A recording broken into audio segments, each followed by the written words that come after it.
Processus qui a déjà commencé depuis il y a des jours. Aujourd'hui, nous sommes devant vous parce que vous êtes la crème intellectuelle.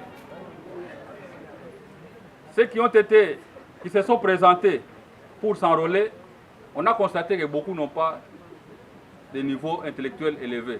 Comme vous. On s'est dit, on va s'approcher aux jeunes intellectuels.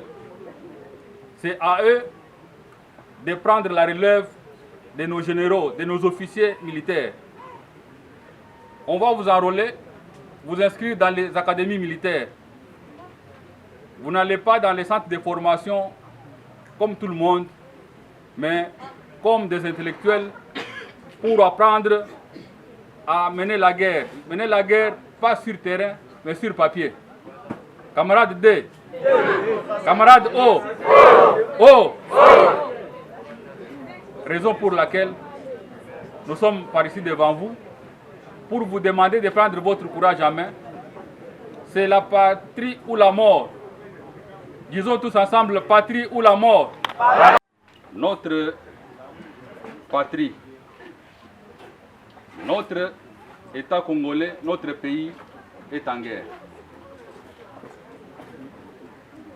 Pour vous donner l'idée de ce qui se passe à l'Est, je vous dis qu'il y a plus de 24 ans que les accords ont été signés entre un mouvement, entre parenthèses de libération appelé AFDEL, qui avait à sa tête M. Laurent Désiré Kabila.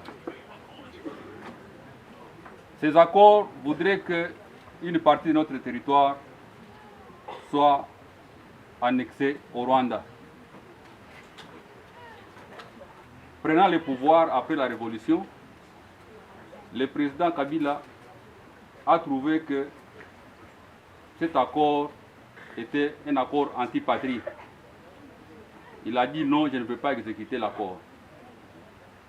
Il a demandé aux Rwandais qui l'ont accompagné pendant la révolution de retourner chez eux et qu'ils envoient la facture pour payer tout ce qu'ils avaient engagé comme dépenses dans la guerre.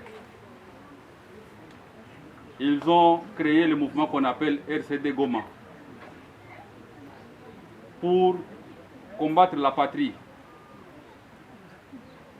Cette situation a demeuré jusqu'au moment où le président Kabila a pris le pouvoir. Ils ont continué à faire des mêmes revendications, l'exécution de l'accord, l'accord qu'on appelle l'accord de Mera. Le CNDP, qui était l'émanation du RCD, a donné naissance au M23, qui nous combat aujourd'hui avec le soutien du Rwanda et de la communauté internationale. Aujourd'hui où nous vous parlons, ce n'est pas un secret pour personne.